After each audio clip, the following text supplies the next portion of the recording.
அருட்பெரும் ஜோதி குபேர பிரதோஷம். மார்கழி மாதம் பிறந்தவுடன் வரக்கூடிய முதல் விரதம் பிரதோஷம்தான். புதன்கிழமை வரக்கூடிய பிரதோஷத்தை குபேர பிரதோஷம் என்று சொல்வார்கள். ஏனென்றால் குபேரர் சிவனை முதலாக வணங்கியது புதன்கிழமையில் வரக்கூடிய பிரதோஷம். ஆதலால் அதை குபேர பிரதோஷம் என்று சொல்வார்கள். அந்த அற்புதமான தெய்வீகமான நாளில் குபேரர் சொன்ன ஒரு சூட்சமமான சிவமந்திரத்தை சொல்லி எவ்வாறு சிவனை வழிபட வேண்டும், அதன் மூலமாக நம்ம வாழ்க்கையில் சிவனருளால் குபேர கடாட்சம் எவ்வாறு பெற வேண்டும் என்பதை இந்த பதிவில் பதிவு செய்கிறேன். முழுமையாய் பார்த்து பயன்படுத்தி வளம் பெறுங்கள். அரட்பெரும் ஜோதி அரட்பெரும் ஜோதி தனிப்பெரும் கருணை அரட்பெரும் ஜோதி. குருவே சரணம் குருவே துணை, குலதெய்வமே சரணம் குலதெய்வமே துணை, குபேரரே சரணம் குபேரரே துணை. ஆனந்த வணக்கம் அன்பு அன்பர்களே. சிவனை வழிபட்டாலே அனைத்து செல்வங்களும் பெருகும். நிறைய பேர் எங்கிட்டயே வந்து சொல்லுவாங்க, பிரதோஷத்துக்கு விரதம் இருந்தா, சிவனுக்கு விரதம் இருந்தா வாழ்க்கையில் செல்வமே வராதுங்களா குருஜி அப்படின்னு. செல்வம் அல்ல, எல்லாத்துக்கும் வெற்றியின் தெய்வமான சிவன் தான். அவர் தான் ஆதாரம் அனைத்திற்குமே. ஒவ்வொரு டிபார்ட்மெண்ட்டாக பிரித்து விட்ருக்கிறது தான். அதுவும் குபேரருக்கே குபேர கடாட்சம் யாரால் கிடச்சிதுன்னா சிவனால் தான் கிடச்சிது. அதனால் குபேரரையே வந்து சிவசகா என்றே சொல்லுவார்கள். ஸோ ஆதலால் குபேரரையோட அருளை பெறுவதற்கும் சிவனோட அருளை பெறுவதற்கும் குபேர பிரதோஷத்தன்று நம்ம சொல்ல வேண்டிய முக்கியமான மந்திரம் என்ன தெரியுமா? ஓம் குபேர சகாவே போற்றி போற்றி, ஓம் குபேர சகாவே போற்றி போற்றி. நிறைய நபர்கள் யாருக்காக செய்கிறாங்களோ இல்லையோ நண்பனுக்காக செய்வாங்க. அதுபோல தான் சிவனும். குபேரரை வச்சு சிவனை கூப்பிட்டோம்னா குபேரரும் வருவார், சிவனும் வராரு என்பது ஐதீகம். எவ்வாறு ராம மந்திரங்களை சொல்லக்கூடிய இடத்தில் ஆஞ்சநேயர் வருகிறாரோ, ஆஞ்சநேயர் மந்திரங்கள் சொல்லக்கூடிய இடத்துல ராம பகவான் வருவாரோ, அதுபோல் குபேரரை வழிபடக்கூடிய இடத்தில் சிவனும், சிவனை வழிபடக்கூடிய இடங்களில் குபேரரும் வருவது ஐதீகம்.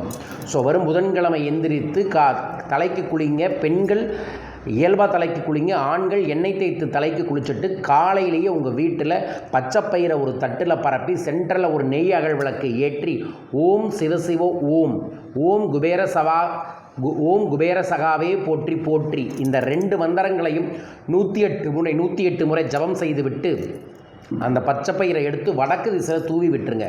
காலை மதியம் எந்த உணவும் எடுத்துக்கொள்ளாமல் சிவசிவை என்கின்ற மந்திரத்தையே மூச்சாய் பேச்சாய் பார்வையாய் செயலாய் வையுங்கள். ஏனென்றால் சிவசிவை என்கின்ற மந்திரத்தை சொன்னாவே எப்பேற்பட்ட பாவியாக இருந்தாலும் அவருக்கு முக்தி கிடைக்குமாமா. எப்பேற்பட்ட கேவலமான வாழ்க்கையாக இருந்தாலும் நல்ல வாழ்க்கையாக மாறுமாமா. நம்ம அப்பனா அதை விட புனிதமான வாழ்க்கையை பெற முடியும்.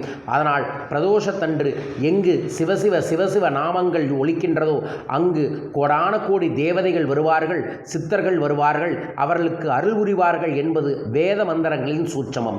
அதனால் குபேர பிரதோஷத்தன்று சிவசிவ மந்திரத்தை காலை மதியம் சொல்லி சரியாக 4 மணிக்கு சிவன் கோயிலையோ அல்லது வீட்டிலேயோ சின்னதாக மஞ்சளில் பிள்ளையாரை பிடிச்சு, அதே மாதிரி மஞ்சளில் சிவலிங்கத்தை பிடிச்சி அதற்கு முன்னாடி பச்சைப்பயிர் பிரசாதத்தையும் ஏதோ ஒரு இனிப்பையும் வைத்து முன் அமர்ந்து ஓம் நம சிவாய மந்திரம், ஓம் சிவாய நம, ஓம் சிவசிவ ஓம், இந்த 3 மந்திரங்களையும் 108 முறை சொல்லி குபேர துதி.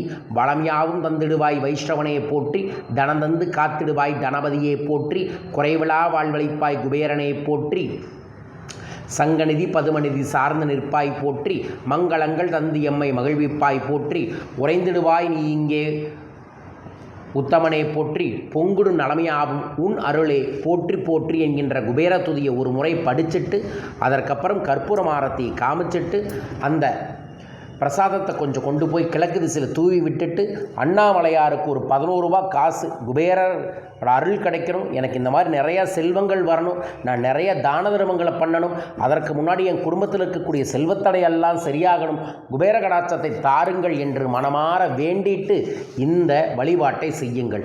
அதற்கப்புறம் வீட்டில் எளிய உணவுகளை சாப்பிட்டுட்டு நைட்டு வெறும் தரையில் படுத்து உறங்குங்கள்.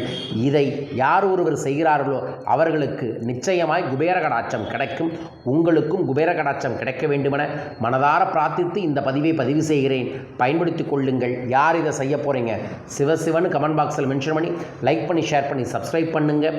வரும் சனி ஞாயிறு நான் சென்னையில் 25 நபர்களை மட்டும் வைத்து ஆனந்த ரகசியம் என்கின்ற ஒரு அற்புதமான தெய்வீக பயிற்சியை நடத்த இருக்கின்ற உங்கள் வாழ்வின் திருப்புமுனை, உங்கள் வாழ்வின் புது அத்தியாயம், வாழ்வின் புது பிறப்பாய் 2026 ஆண்டை தொடங்கணும்னா ஆனந்த ரகசியம் கண்டிப்பாக வந்து கலந்துக்கங்க. உங்கள் வாழ்க்கைக்கு நீங்கள் கொடுக்கக்கூடிய ஒரு பெஸ்ட் கிஃப்ட் ஆனந்த ரகசியம். விவரங்களுக்கு தொலைபேசி எண்களில் தொடர்பு கொள்ளுங்கள். ஒவ்வொரு பெண்களுக்கும் ஒரு சிறு தொழில் வாய்ப்பை கொடுக்குறோம். நீங்கள் வேலைக்கு போனாலும் சரி, வீட்டில் இருந்தாலும் சரி, தொழில் செய்தாலும் சரி, நான் கொடுக்கக்கூடிய தொழில் வாய்ப்பின் மூலமாக எக்ஸ்ட்ரா இன்கமை நேர்மையாக நியாயமாக உங்களுக்கு வரும். உங்களுக்கு அந்த தொழில் வாய்ப்பு வேணும்னா தொலைபேசி எண்களை தொடர்பு கொள்ளுங்கள்.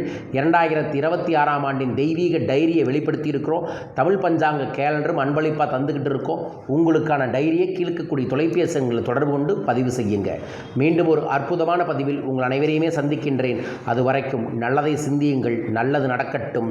அண்ணாமலையாருக்கு அரோகரா.